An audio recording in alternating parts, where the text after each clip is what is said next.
Hey guys, Gary with RPM Diecast, and today I've got a Nissan Skyline R33 GTR from 2018. Now this one is the third version of this car. It's got the PR5 rims on it.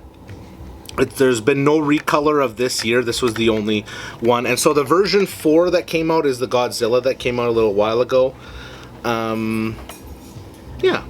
And the PR5s and the rims is for Phil Reelman. He designed these rims, and if you look, it's got it's 5-spoke, 1, 2, 3, 4, 5. So that's why they're called PR5s.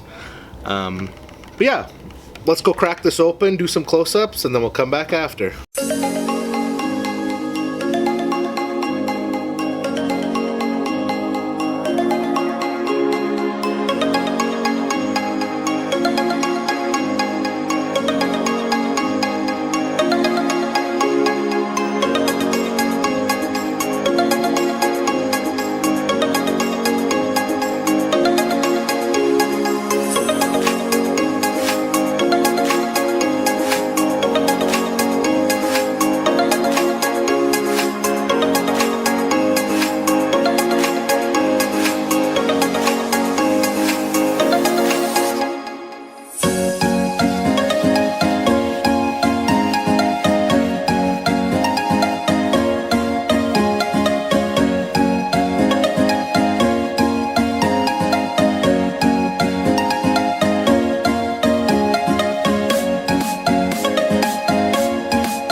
That was the Hot Wheels Mainline Nissan Skyline R33 from 2018.